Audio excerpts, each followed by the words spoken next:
सगळ्या गोष्टी मी तुम्हाला आत्ताच सांगतोय, मी माझ्या पत्रामध्ये पण दिलं होतं, आम्ही हिंदू आहोत, हिंदी नव्हे.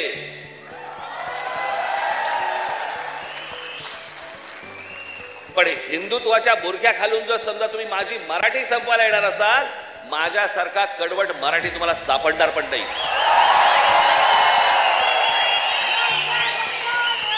हिम्मत असेल तर हात लावून दाखवा तुम्ही.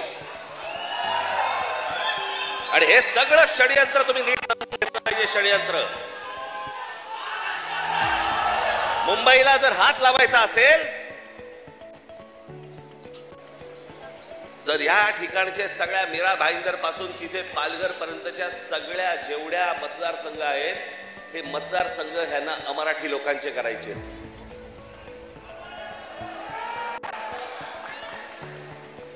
मी गेले 20 वर्ष मी ओरडून ओरडून बोंबलून बोंबलून सांगतोय, ही नुसती माणसं येत नाही आहेत, हे नुसते इमारतीमध्ये माणसं येत नाही आहेत. इमारती उभ्या राहतात आणि बाहेरची माणसं येत आहेत, इमारती उभ्या राहतात आणि बाहेरची माणसं येत आहेत. नुसती माणसं नाही येत आहेत, हे मतदारसंघ बनवत आहेत. हे मतदारसंघ बनवून तुम्हाला हटवणार, तुम्हाला लांब लांब फेकून देणार. उद्या हे काय सांगणार, अरे बघा ना, आमचाच खासदार, आमचेच आमदार, आमचेच नगरसेवक, आमचाच महापौर.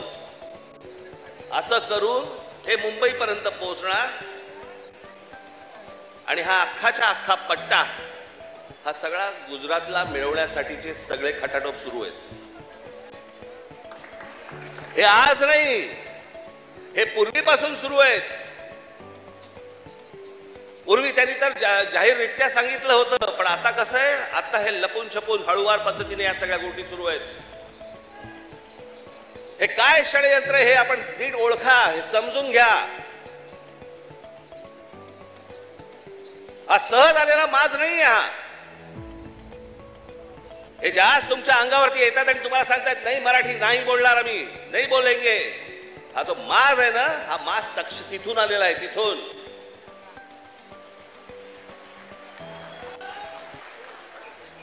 आज तुमच्याकडे काही लंब चौडं भाषण करण्यासाठी नाही आलो मी खरं तर आज शाखेच्या उद्घाटनाला आलो होतो. मला अविनाशने मला सांगितलं की साहेब तिकडे येणारच आहात, तर एक छोटी सभा आपण घेऊन टाकू.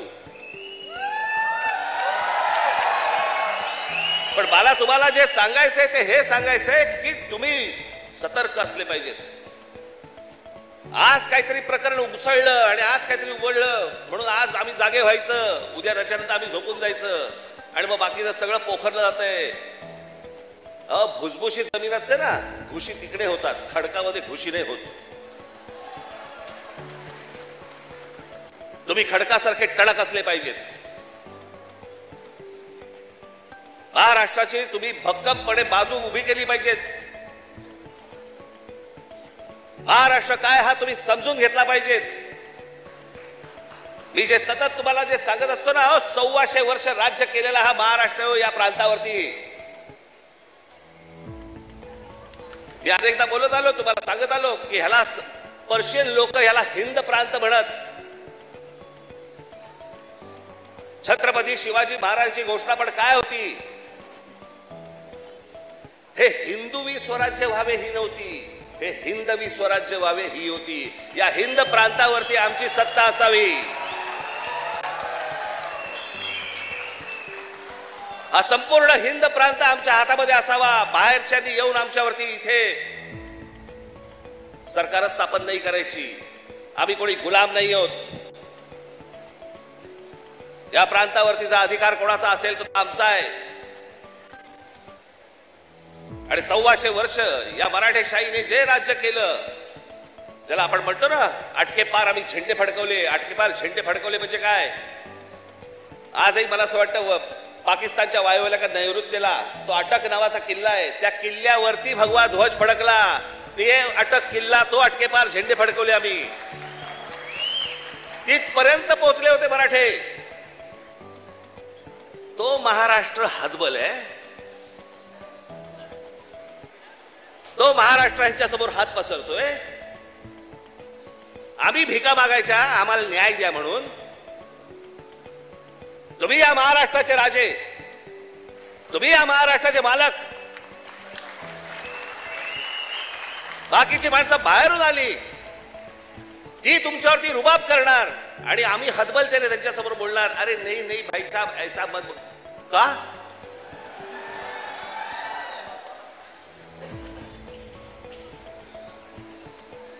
स्वतःहून काही करायची आपल्याला गरज नाहीये. जर अशा प्रकारे मास्क घेऊन जर समजा कोणी अंगावरती आला, ठेचायचा म्हणजे ठेचायचाच.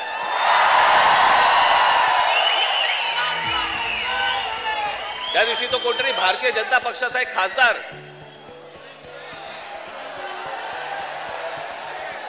कोणतरी दुबे नावाचा, कसा काय बोलला, मराठी लोगों को हम यहां पे पटक पटक के मारेंगे. झाली का हो केस त्याच्यावरती? हिंदी चॅनल वाल्यांनी दाखवलं का? पुढे चालवलं का? काही नाही. बघा कसं असतात, कसे असतात ते बघा.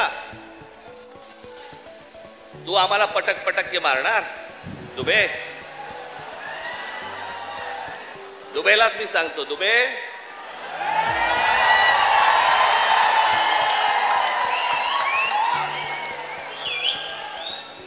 तुम मुंबई में आ जाओ.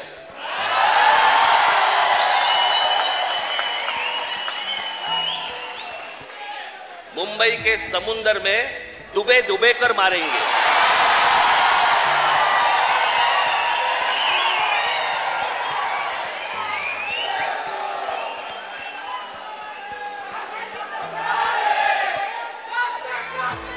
त्याला हिम्मत होते बघा कशी.